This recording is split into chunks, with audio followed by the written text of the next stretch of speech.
नमस्कार दोस्तों, मैं गिरजेश कुमार तिवारी आप सब लोग के सामने मोमेंट ऑफ इनर्शिया का नेक्स्ट लेक्चर लेके आ रहा हूँ। मोमेंट ऑफ इनर्शिया को हमने 3 लेक्चर्स में पहले से करा रखा है। आप सीक्वेंसली 1 बाय 1 सारे लेक्चर को देखें, बहुत ही इंपॉर्टेंट लेक्चर हुए हैं। आपको हमने मोमेंट ऑफ इनर्शिया के 2 थियरम्स को भी क्लियरली डिफाइन कर दिया है। पैरेलल एक्सिस थ्योरम और परपेंडिकुलर एक्सिस थ्योरम दोनों हो चुका है। आज के लेक्चर में हम सब लोग परपेंडिकुलर एक्सिस थ्योरम थोड़ा रिवाइज करेंगे और उसके साथ पैरेलल एक्सिस थ्योरम को रिवाइज करेंगे। उसके साथ साथ कुछ स्पेसिफिक शेप के किस एक्सिस के अबाउट हमें ऑलरेडी मोमेंट ऑफ इनर्शिया मालूम होता है, इसके बारे में बात करेंगे। तो आज का लेक्चर कुछ आपके लिए रटना पड़ेगा, पर समझदारी के साथ रटना पड़ेगा। आज के लेक्चर को देख के आप लोग अपने यहाँ रूम में जो भी जहां रह रहे हो, एक पेज भी पूरा नोट कर लें और उसको बोर्ड पर बना के कहीं पर या कहीं दीवार में या कहीं आप अपने नोट्स के पास उसको सहेज के रख लें। सारी बातों को आज के लेक्चर में आपको याद करके रखना पड़ेगा, क्योंकि क्वेश्चन डायरेक्टली आते हैं। तो आपको वहां पर ये नहीं कि इंटीग्रेशन मेथड लगा रहे हैं डिस्ट्रीब्यूटेड मास है तो आप कर रहे हैं, नहीं।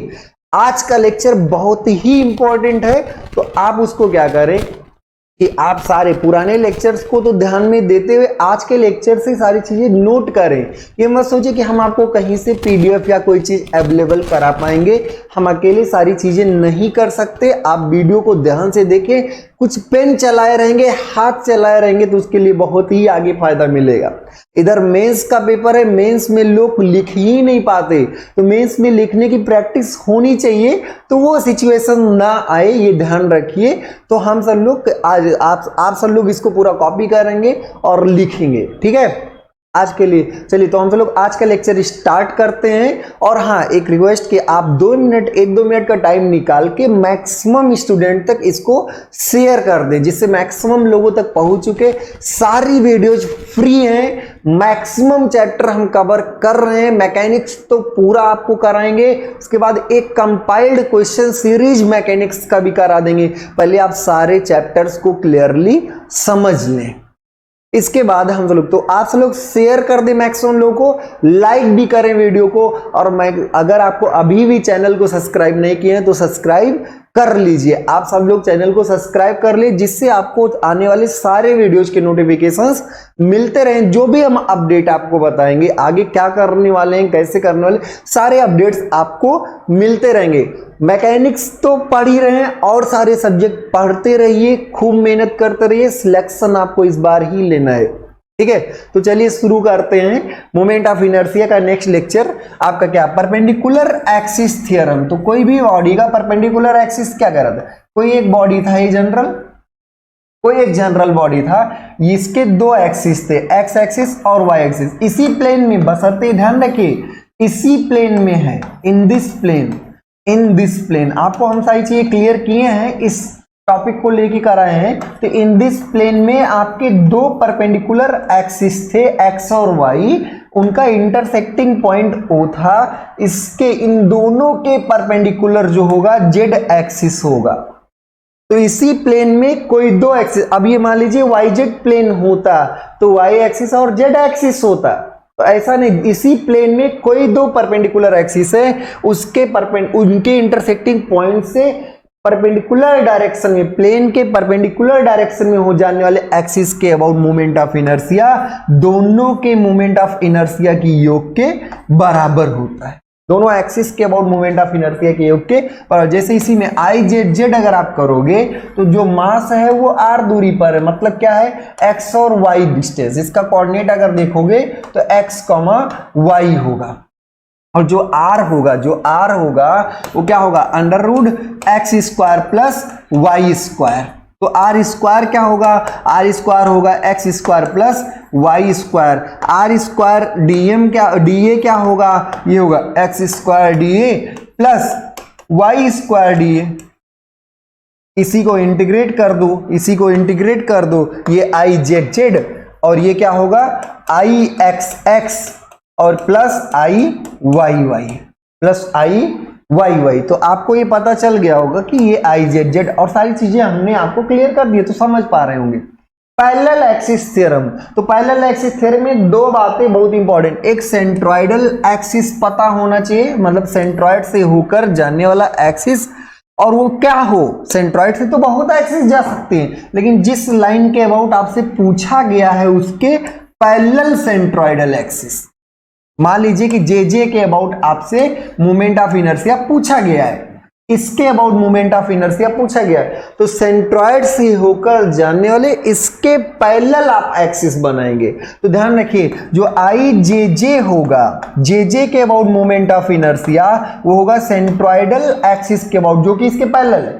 सेंट्रॉइडल एक्सिस के about moment of inertia plus A into H square, plus A into H square. H क्या है, इन दोनों के बीच की शॉर्टेज डिस्टेंस, परपेंडिकुलर डिस्टेंस, तो दोनों एक्सिस के बीच की परपेंडिकुलर, एक सेंट्रॉइडल और एक नॉन सेंट्रॉइडल। तो किसी भी नॉन सेंट्रॉइडल एक्सिस के about moment of inertia, centroidal axis उसके पैरेलल सेंट्रॉइडल एक्सिस के about moment of inertia plus area into दोनों के बीच की डिस्टेंस के वर्ग के गुणनफल के बराबर होता है। तो ये आप क्लियर हो गए। तो आप कभी भी ध्यान रखिए कि सेंट्रॉइड से हटके किसी भी एक्सिस के अबाउट मोमेंट ऑफ इनर्शिया निकालोगे, सेंट्रॉइडल से थोड़ा ज्यादा ही होगा। तो सेंट्रॉइडल एक्सिस के अबाउट मोमेंट ऑफ इनर्शिया क्या होता है, मिनिमम होता है, ये बात ध्यान रखिएगा। तो आगे हम सब लोग बढ़ते हैं, ऐसे आई जे और आई एक्स एक्स बड़ा। अब इसमें क्लियर है कि आई जे जो होगा नॉन सेंट्रॉइडल एक्सिस के अबाउट मोमेंट ऑफ इनर्शिया, वो सेंट्रॉइडल एक्सिस के अबाउट मोमेंट ऑफ इनर्शिया से 100% ज्यादा होगा। नॉन सेंट्रॉइडल एक्सिस के about moment of inertia equal to centroidal axis के about moment of inertia plus A H square, या I J equal to I x X plus A H square. J ये था, तो I J equal to I x X plus A H square. अब इसमें क्या है, non centroidal axis is parallel to centroidal axis, जैसे ऐसे नहीं, ये भी सेंट्रॉइडल एक्सिस है, ये भी क्या है, सेंट्रॉइडल एक्सिस, क्योंकि सेंट्रॉइड से, सॉरी, ये सेंट्रॉइडल एक्सिस का मतलब होता है कि सेंट्रॉइड से पास करने वाली लाइन, तो ये भी आपका सेंट्रॉइडल एक्सिस है क्योंकि ये सेंट्रॉइड से पास कर रहा है, पर ये इससे नहीं, इसके पैरेलल होना चाहिए।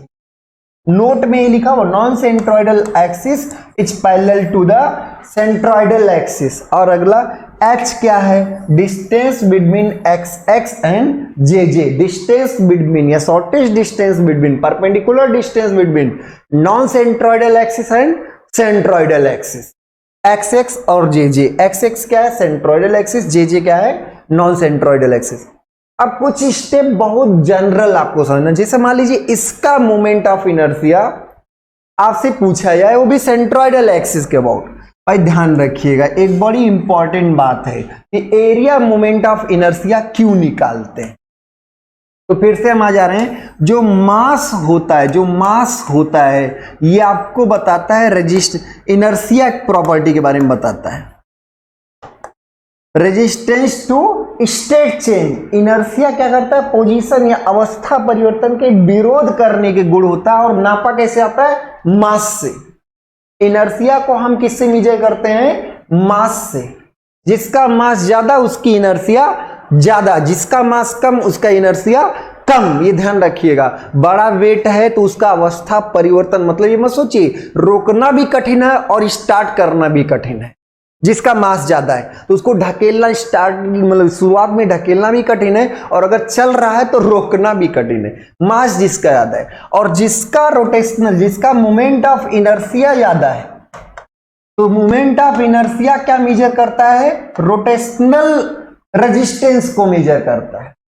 रोटेशनल क्या है, स्टेट चेंज की, अवस्था चेंज की विरोध को मेजर करता है। तो जो आपका मोमेंट ऑफ इनर्शिया होगा, जिसका मोमेंट ऑफ इनर्शिया ज्यादा होगा उसको रोटेट करना टफ होगा, जिसका भी मोमेंट ऑफ इनर्शिया ज्यादा होगा उसको रोटेट करना टफ होगा, जिसका मोमेंट ऑफ इनर्शिया कम होगा उसको रोटेट करना आसान होगा। इसका उल्टा, जिसका मोमेंट ऑफ इनर्शिया ज्यादा है अगर वो रोटेट कर रहा है तो उसको रोकना कठिन होगा। बात समझे। तो मोमेंट ऑफ इनर्शिया आपका जो मास मोमेंट ऑफ इनर्शिया होता है, ये rotational phase change, state change की विरोध करता है, जबकि एरिया मोमेंट ऑफ इनर्शिया, क्या बोला हमने, एरिया मोमेंट ऑफ इनर्शिया, तो एरिया मोमेंट ऑफ इनर्शिया जो होता है, एरिया मोमेंट ऑफ इनर्शिया ये आपके डिफ्लेक्शन का विरोध करता है। एरिया मोमेंट ऑफ इनर्शिया क्या करता है, डिफ्लेक्शन का विरोध करता है, ध्यान रखिए, किसका, डिफ्लेक्शन का। अब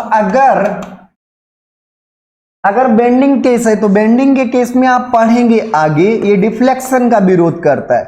ई आई ये आपके फ्लेक्सुरल रिजिडिटी को बताएगा, तो जिसका आई, ई तो भाई मैटेरियल प्रॉपर्टी है, एंग्स मॉडुलस मैटेरियल प्रॉपर्टी, लेकिन जिसका आई ज्यादा होगा वो डिफॉर्मेशन को ज्यादा विरोध करेगा। जैसे मान लीजिए कि सॉलिड सैट आप ले लिए और मटेरियल भर दी, इसी मटेरियल का हॉलो सैट बना, इसी मटेरियल का मतलब मास वही रहे, तो अगर जब हॉलो बनाओगे ऐसे तो यही इसकी डेंसिटी यहां थोड़ी ज्यादा या तो डायमीटर आप बढ़ाओगे, तो इसी मास का अगर हॉलो सेट बनाया जाए तो इसका मोमेंट ऑफ इनर्शिया ज्यादा होगा, और जब मोमेंट ऑफ इनर्शिया तो डिफॉर्मेशन को रेजिस्ट करेगा, वो डिफॉर्मेशन कोई भी हो सकता है। तो एरिया मोमेंट ऑफ इनर्शिया आपको ये बताता है कि डिफॉर्मेशन का रेजिस्टेंस किसका ज्यादा है, जिसका मोमेंट ऑफ इनर्शिया ज्यादा होगा उसके डिफॉर्मेशन का रेजिस्टेंस ज्यादा होगा, ये 100% ध्यान रखिएगा। तो हम सब लोग आगे के केस में कई बार हम सब लोग सेंट्रोइडल एक्सिस के अबाउट मोमेंट ऑफ इनर्शिया निकालना ही पड़ेगा, क्योंकि सेंट्रोइडल एक्सिस, कोई ना कोई सेंट्रोइडल एक्सिस ही आपका, कोई ना कोई सेंट्रोइडल एक्सिस ही क्या होगा, न्यूट्रल एक्सिस। तो न्यूट्रल एक्सिस के अबाउट आपको मोमेंट ऑफ इनर्शिया किसी कॉम्प्लेक्स शेप का निकाला है। अगर कोई एक स्टैंडर्ड शेप है, जैसे रेक्टेंगल है, स्क्वायर है, सर्किल है, तो उसका आप आसानी से कर सकते हैं, लेकिन अगर कोई नॉन स्टैंडर्ड शेप है तो उसको निकालने के 3 स्टेप्स हैं। तीनों स्टेप को आप ध्यान रखिएगा, बहुत आसान स्टेप्स हैं, तो इन तीनों स्टेप को आप याद करना पड़ेगा। अगर कोई कंपोजिट सेक्शन है, जैसे आई सेक्शन है, ये आई सेक्शन आपका है, ये छोटा है। अब अगर सिमेट्रिक है तो कोई बात नहीं, तो आई सेक्शन में सबसे पहला ये इसके अबाउट सिमेट्रिक है, तो सबसे पहले हम सब लोग बॉटम से इसका क्या निकालेंगे, बॉटम से सेंट्रोइडल एक्सिस निकालेंगे। सेंट्रोइड, सबसे पहले सेंट्रोइड को लोकेट करें, तो find the centroid of composite section, पहला स्टेप है कि कंपोजिट सेक्शन जो है उसका सेंट्रोइड प्राप्त करिए, सबसे पहला स्टेप। तो सेंट्रोइड आप लोकेट कर दिए, सेंट्रोइड आपने क्या कर दिया, लोकेट कर। अब सेंट्रोइड लोकेट करने के बाद ये आपका एक न्यूट्रल एक्सिस हो सकता है, सेंट्रोइडल एक्सिस हो सकता है जब आप बेंडिंग ऐसे लगाएंगे, और ये इसका उल्टा भी आपका सेंट्रोइडल एक्सिस हो सकता है, ये भी आपका सेंट्रोइडल एक्सिस हो सकता है जब आप बेंडिंग ऐसे लगाएं। ये आपका सेंट्रोइडल एक्सिस हो सकता है और ये आपका सेंट्रोइडल एक्सिस हो सकता है, तो जब आप बेंडिंग ये लगाएं, तो अब इन दोनों के अबाउट मोमेंट ऑफ इनर्शिया आपको निकालना पड़ सकता है, कभी कभी आई एक्स एक्स, कभी आई वाई वाई। तो सबसे पहले स्टेप है कि सेंट्रोइड को लोकेट करें, दूसरा स्टेप है कि आप सेंट्रोइडल एक्सिस को रिप्रेजेंट करें, चाहे आप आई एक्स एक्स रिप्रेजेंट करें और चाहे वाई वाई रिप्रेजेंट करें। तो दूसरा स्टेप आप एक्सिस को रिप्रेजेंट करें, किसके अबाउट मूवमेंट लग रहा है, किसके अबाउट लोडिंग है, उसके बाद आप आई एक्स एक्स और आई वाई वाई निकालें। तो इसके अबाउट अगर निकालना पड़ गया तो इसको 3 पार्ट में अलग अलग तोड़ेंगे, पहले इसका निकाल लो, फिर इसका निकाल लो, इसका निकाल लो।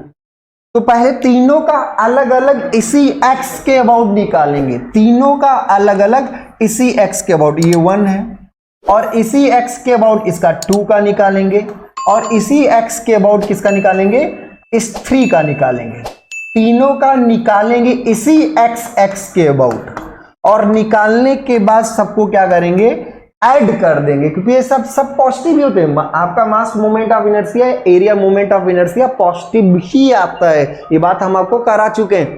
प्रोडक्ट मोमेंट ऑफ इनर्शिया जो होगा वो आपका पॉजिटिव, नेगेटिव या जीरो कुछ भी हो सकता है। तो प्रोडक्ट मोमेंट ऑफ इनर्शिया अलग। तो अब इसमें अगर एक्स एक्सिस के about I x x net total निकालना है तो आप 1 का जोड़ेंगे, 2 का जोड़ेंगे और 3 का जोड़ेंगे ऐसे। तो कभी भी कोई कंपोजिट सिस्टम हो तो पहला स्टेप क्या, आप सेंट्रॉयड निकालें, सेंट्रॉयडल एक्सिस रिप्रेजेंट करें और फिर अलग अलग तीनों को जोड़ें। बात समझ में आ रही है ना?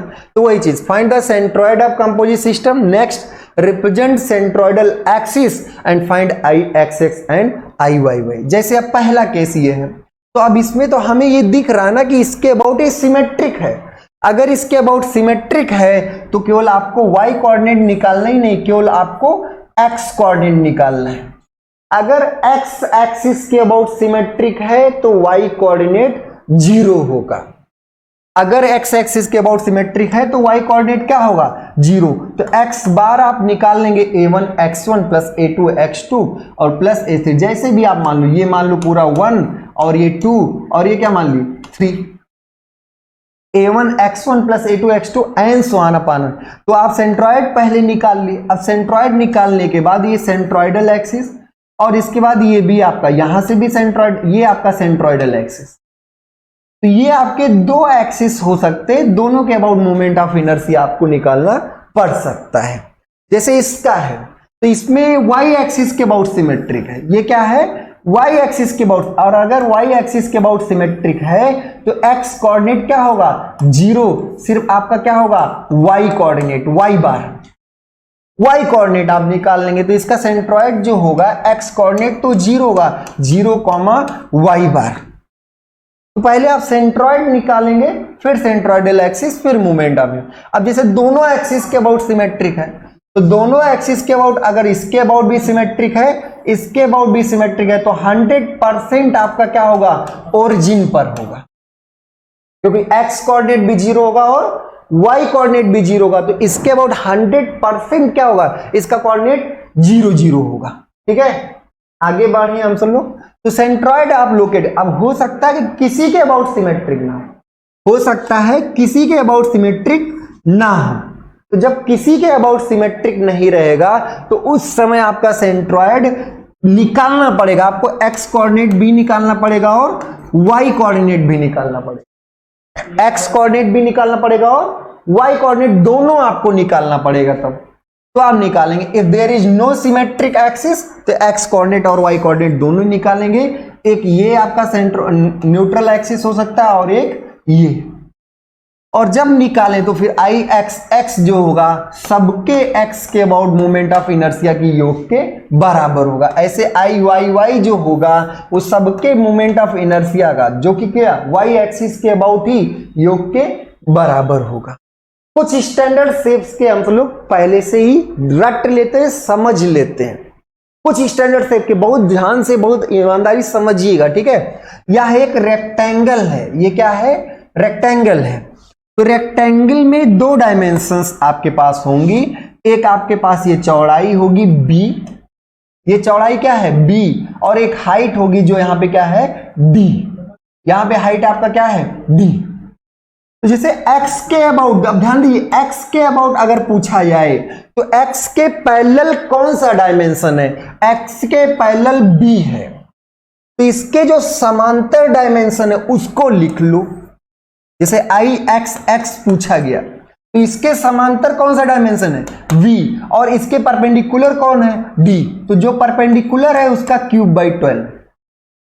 ध्यान रखिए, जो इसके पैरेलल है, जो इसके पैरेलल वो एक ही बार रहेगा और जो परपेंडिकुलर रहे वो 3 बार रहेगा। तो b D cube by 12, I x x आपका क्या हो गया बी डी क्यूब बाई 12। ऐसे अगर वाई वाई के अबाउट पूछा जाए, वाई हो तो वाई के लिए ऐसे लिखोगे, इसके पैरेलल कौन सी डायमेंशन है, इसके पैरेलल डायमेंशन है d, और इसके परपेंडिकुलर कौन सी डायमेंशन है, इसके परपेंडिकुलर है b, तो डी बी क्यूब बाई 12। ध्यान रखिएगा, x के about B D cube by 12 और y के about D B cube by 12, ये आपका दोनों हो गया।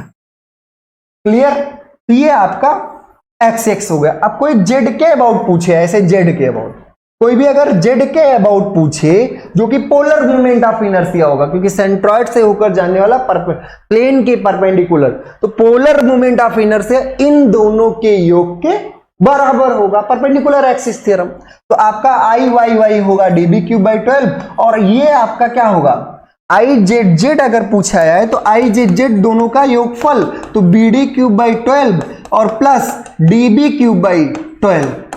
तो यहां से bd कॉमन ले लेंगे, bd/12 तो यहां से आएगा b² प्लस d², तो bd/12 b² plus d²।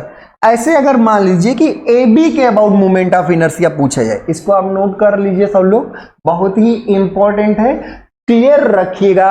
x के अबाउट के लिए bd³/12, y के अबाउट के लिए d पैरेलल है इसके y के, तो db³/12, z के अबाउट दोनों का योगफल। ऐसे अगर AB के अबाउट पूछा जाए, मान लीजिए इसके अबाउट मोमेंट ऑफ इनर्शिया आपसे पूछा जाए, इसके अबाउट AB के अबाउट, तो क्या ये सेंट्रॉइडल एक्सिस है? क्या ये सेंट्रॉइडल एक्सिस? नहीं। तो IAB जो होगा वो होगा इसके पैरेलल कौन? इसके पैरेलल x, इसके पैरेलल सेंट्रॉइडल एक्सिस क्या है? x। तो क्या होगा IXX प्लस एरिया इंटू, अब ये दूरी क्या है? d की d/2, d/2²। इन दोनों के बीच की दूरी क्या है? इन दोनों के बीच की दूरी क्या है? d/2। इन दोनों के बीच की दूरी आपकी d/2 है। तो अब इसमें IAB जो होगा IXX, तो IX क्या था? bd³/12 प्लस A क्या है? A है b इंटू डी। अरे भाई एरिया इसका क्या है? b इंटू डी, तो A इंटू d/2 का होल स्क्वायर, d/2 का होल स्क्वायर, d/2 ये दूरी है, parallel axis theorem, parallel axis है तो नॉन सेंट्रॉइडल एक्सिस के about moment of inertia, centroidal axis के about moment of inertia plus AH² होता है, तो प्लस AH क्या है? d/2। अब यहां से करेंगे तो IAB जो है, एक बार जरूर करें फिर रख लीजिएगा, bd³/12 प्लस ये क्या आएगा? bd³/4, 2 दूनी 4 और d³ हो गया। तो यहां से आप जब LCM 12 लेंगे और bd³ तो रहने दीजिए, bd³ आप रहने दीजिए, 12 लेंगे तो ये 1 ही रहेगा, और ये क्या हो जाए? 4×3 12, तो ये क्या आएगा? 4/12 और 1/3 bd³। तो ध्यान रखिए इसके अबाउट मोमेंट ऑफ इनर्शिया जो होगा नॉन सेंट्रॉइडल एक्सिस के अबाउट मोमेंट ऑफ इनर्शिया, ये होगा bd³/3। ये क्या होगा? bd³/3 होगा। अब बताइए bd³/3 बड़ा है कि 12? अरे भाई भाग कर रहे हैं, छोटे से भाग करोगे बड़ा आएगा, नॉन सेंट्रल ये बड़ा है, ये 100% IAB IXX से बड़ा है 100%, इसमें कोई दिक्कत ही नहीं। ऐसे अगर कोई इसके अबाउट, इस वाले एक्सिस के अबाउट पूछे, इस वाले एक्सिस के अबाउट, इस वाले एक्सिस के अबाउट है तो उसी जैसा, इसके अबाउट क्या आएगा? ये क्या आएगा? db³/3। जो पैरेलल है वो एक बार, जो परपेंडिकुलर है वो 3 बार, तो db³/3। अगर इसके अबाउट पूछे तो db³/12। याद रहेगा ना सब कुछ? तो पूरा एकदम से क्लियर रखिएगा, कोई इसमें डाउट नहीं होना चाहिए। एक बार आप सब लोग भी प्रैक्टिस कर लें, स्क्रीनशॉट ले लें, आगे बढ़ते हैं, ठीक है। अगला ये आपका ट्रायंगल है, कोई एक ट्रायंगल है, ये ट्रायंगल है आपका, बात समझिए, ये आपका ट्रायंगल। अब ट्रायंगल में ये आपका डेरिवेशन से ही आया हुआ है, सेंट्रॉइडल एक्सिस के अबाउट मूवमेंट ऑफ इनर्शिया जो होता है, सेंट्रॉइडल एक्सिस के अबाउट मूवमेंट ऑफ इनर्शिया जो होता है, जो बेस के पैरेलल है यहां पर, तो ये जो होगा इसके अबाउट होता है BH³/36। मार्क रखिएगा, B क्या है? बेस है, B क्या है? बेस। तो जो पैरेलल है वो एक ही बार, जो इसके पैरेलल है वो एक ही बार, जो परपेंडिकुलर है वो 3 बार, तो BH³, ये H पूरा है, ये H क्या है? पूरा है, तो आपका ये BH³/36 ये होता है। IXX जो होता है वो क्या होता है? वो होता है सर बेस इंटू हाइट की क्यूब/36, पर ये क्या है? ये सेंट्रॉइडल एक्सिस है, ये आपका क्या है, सेंट्रोइडल एक्सिस। अब कोई अगर बेस के अबाउट पूछना चाहे, आई बेस यहां पर कौन है, ए बी, तो आई ए बी के अबाउट अगर कोई पूछना चाहे तो आई ए बी इक्वल टू क्या होगा, आई एक्स एक्स प्लस ए, और यहां पर ये दूरी क्या है, h/3 का स्क्वायर। ये दूरी क्या है, h/3 का स्क्वायर। तो अब ये आपका हो गया आई एच एच क्या है, BD³/36, BD³/36, और ए क्या है, 1/2 आधार गुणे ऊंचाई, ये एरिया होता है ट्राइंगल का, और ये क्या है, h²/9। ए क्या होगा, 1/2 b into H, 1/2 b into H.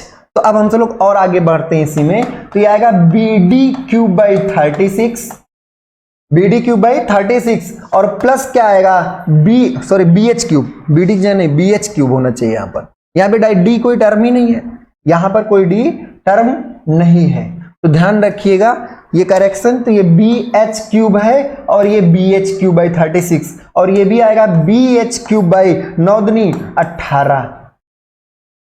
अब जब आप एलसीएम लेंगे, तो 36 एलसीएम होगा, BH³/36, और ये 1 और ये 2, तो 3/36 आएगा ना, 3/36 आएगा ना। तो आई ए बी जो आएगा वो 3/36 BH³, और इसी को लिख सकते हैं 1/12 BH³।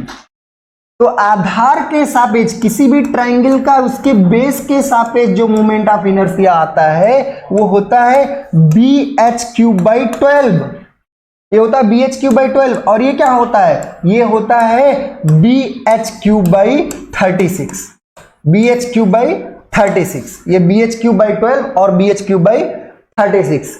नोट रखिएगा, मोस्ट इंपॉर्टेंट बातें हैं ये।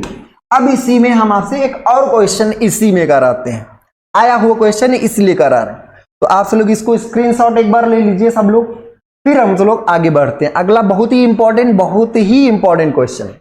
मान लीजिए इस एक्सिस के अबाउट मूवमेंट ऑफ इनर्शिया पूछा जाए, इस एक्सिस के अबाउट मूवमेंट ऑफ इनर्शिया बताइए। ये कोई भी एक्सिस मान लीजिए, हमने अपने से मान लिया, ये जे मान लो, जे, तो जो आई जे जो होगा वो क्या होगा, आई एक्स प्लस ए, और यहां पर ये डिस्टेंस h/3 है क्या, नहीं भाई, पूरी डिस्टेंस h है, h/3 उड़ गया तो 2h/3, यहां पे क्या होगा 2h/3। तो किसी भी ट्रायंगल के शीर्ष से होकर जाने वाले एक्सिस के अबाउट मोमेंट ऑफ इनर्शिया, इसके टॉप से, इसके अपेक्स से होकर जाने वाले लाइन के अबाउट मोमेंट ऑफ इनर्शिया, तो क्या होगा, आई जे जो होगा, आई एक्स क्या था, BH³/36। अब ये ध्यान रखिए, बी से ए बी से कोई लेने देना नहीं है, perpendicular axis theorem, sorry parallel axis theorem में सेंट्रोइडल एक्सिस इंपॉर्टेंट है।